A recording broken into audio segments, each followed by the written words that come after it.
Welcome to Rockland History, looking back through the years. This is the first in a series of segments highlighting stories from the historical collections of Rockland newspapers on news.hrvh.org. I'm Brian Jennings, Head of Adult Services at the New City Library.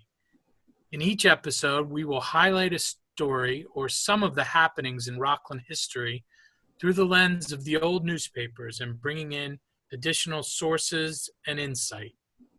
Today's segment takes us back 150 years ago and focuses on Rockland folklore and the story of Maria's Rock in Pearl River on Middletown Road by the old Letterly facilities. We found a story in the Rockland County Journal of April 2nd, 1870, entitled Maria's Rock, A Tale of Rockland County in the Olden Time by S.S. Bogert, M.D. Here with me is my colleague, Joe Barbieri. Thanks, Brian. Now, when I had first heard this piece of Rockland folklore, it was a fairly simple story. A young girl heads out into the woods, she goes a little too far from home, and dies of exposure on a rock. However, this version that we're going to look at today has a little bit more drama. Right, let's set the stage for this story before we dive in. Maria's Rock is off of Middletown Road in Pearl River in front of the old Letterly, now Pfizer campus. You can still see it today, and here's a picture my wife took recently. It's a large boulder, and you can understand how it may have excited the imaginations of many people traveling down Middletown Road through the years. Now, the story that we're going to read today, printed in the Rockland County Journal by S.S. Bogert, comes with a preface that he wrote. And in it, he states that while it is quote, founded on the fact that a young girl named Maria wandered away and was found frozen dead on a rock, the plot and romance are, of course, fictitious, as nothing more of the circumstance than the fact is known of the circumstance than the fact above. So, end quote. So we already kind of know that we're going to get a little bit more of a fanciful version here in the newspaper. So let's start, and we'll go over what S.S. Bogert wrote into the paper. Now, first we learn about Maria Van Son, or Rita, as she was commonly known, a pretty 17-year-old girl from Nyack, the queen village of the Hudson in the early colonial days of the county. Rita is portrayed as the epitome of kindness. She cares for the sick, she's kind to the poor, and she has a, quote, laughing gladness towards all. She spends her free time wandering in the nearby forests, looking for flowers, rocks, and wildwood. And everyone in Nyack is enamored with her, and she has several admirers, but she rejects them all. One day, she's fond for one young man in town, but her modesty and good manners just don't allow her to let him know. So one day she's out collecting flowers in the woods. She hangs onto this vine to steady herself when she's walking across some rocky terrain. The vine breaks, and she falls, and she's knocked unconscious. So someone finds her. It's the brave and bold hunter, Henry Van Voort, and he's the very same young man with whom she's smitten. Henry revives her after her fall, and the courtship begins. Soon the village finds out the two are to be married.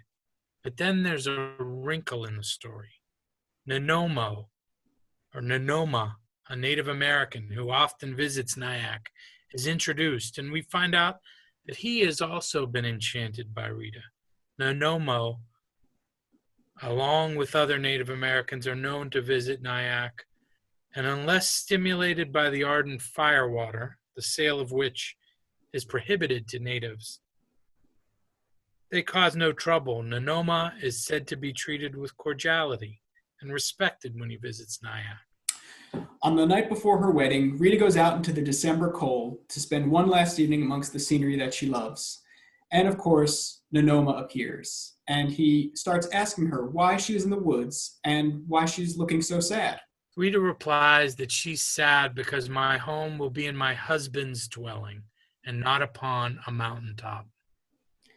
Nonoma then makes an alarming change, with a, quote, savage look in his eyes and a sternness that in his voice. He declares Rita will live with him in his wigwam and become his bride. Rita tries to run away, but she's captured by Nonoma and brought west across the Hackensack to Nanoma's wigwam near Nanuet. After Nanoma falls asleep, Rita makes her escape, and fighting the cold, snow, and exhaustion keeps moving, and she's very afraid of what will happen to her if she's recaptured. She comes to Maria's rock finally and climbs up to say a brief prayer and rest, but it's a sleep that she'll never wake up from, and she dies from the cold. So meanwhile, the citizens of Nyack have been searching for Rita without any luck. A hunter suggests they use a hound to find her, and the hound leads them to Nanoma's wigwam. But he is not there, or at least they don't think he is. They don't notice the fiendish set of eyes of Nanoma looking down at them from the central support beams of the wigwam ceiling. The hound then leads the hunter to the rock where Rita's body is found. As if it could be anyone else, the brave hunter leading the party is revealed to be Henry Van Voort. She's carried back to Nyack by the villagers and buried on the day she was supposed to have been married. We then get a follow-up on the other characters. Nanoma is, from this point on, always regarded with suspicion by the villagers, who believe he's involved with Rita's death, but they can never prove it. On his deathbed, he finally confesses to having kidnapped her. As for Henry, we're told there's little recorded, but there's a legend of an aged hunter who would still visit the rock and could be seen kneeling next to it in pious prayer.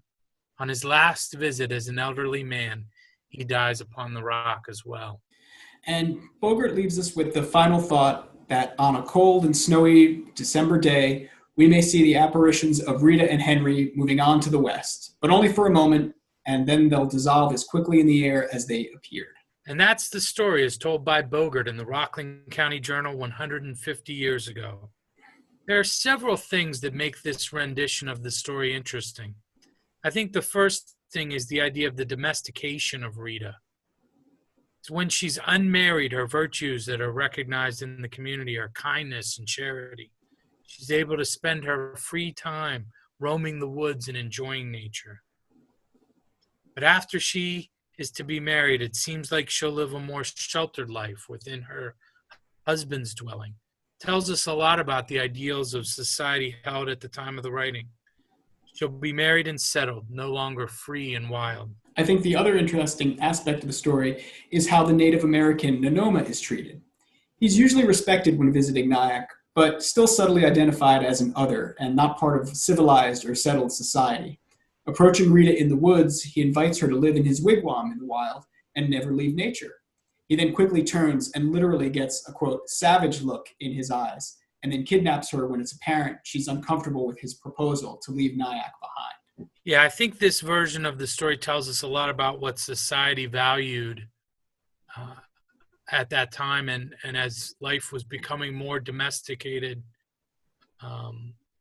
there's that struggle there. Yeah, I have to agree. And this is, of course, a much more elaborate version of the story that gives us those bits of insights to what society values and what's important to the people who are reading the paper at the time. It's much different. When I had first come across this story, it was really just more of a morality tale for children. Yeah, an example of one of the more simplified versions of the story that we found was from Rocklandia, a collection of local lore gathered by Jane McDill Anderson and Don Lynch and first published in 1977. In this simplified version of the tale, a much younger Maria goes out to pick berries for her mother. Wandering far away from home, she sits upon the rock and dies of exhaustion there. Buzzards pick at her body and her remains are eventually found by hunters. Children still leave flowers on the boulder to comfort her, and her sobbing can still be heard near the rock. And here's a little illustration from that version of the story. Wilfred Tallman, a local historian who contributed articles on local history, wrote up the tale several times for local newspapers. In a 1942 article in the Orangetown Telegram and Pearl River Searchlight, Tallman recalls that he was told that Maria was following cows that had escaped from the pasture and had gotten lost. Tallman notes that in the 19th century, historian Frank Green wrote that Maria was a 10-year-old girl from Tapan. Tallman searched for any mention of Maria in the Tapan Dutch Reformed Church records, but was unable to find evidence of her existence. So it's interesting because Bogert, in his version that he wrote into the newspaper in 1870, borrows some of these basic elements: going out into nature, dying from exhaustion, sometimes being found by hunters. But other than that, it has little resemblance to the other versions out there.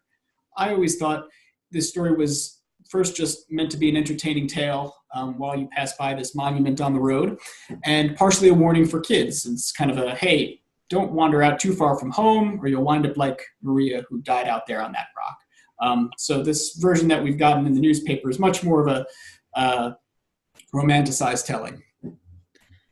A more recent version of it, again, more simplified, this time a bit morbid. Not that they're all don't have their share of morbidity, is Linda Zimmerman in her Ghost Investigator, Hauntings of the Hudson Valley, Volume 1, points out that if you're passing by on Middletown Road and you don't hear a little girl crying, perhaps it's because Maria has finally made it home. And that's the story of Maria's Rock, told and retold several times, and as also in the newspaper in 1870. And thanks for joining us for this segment of Rockland History, looking back through the years. We'll see you next time with more interesting articles from Rockland newspapers. See you next time.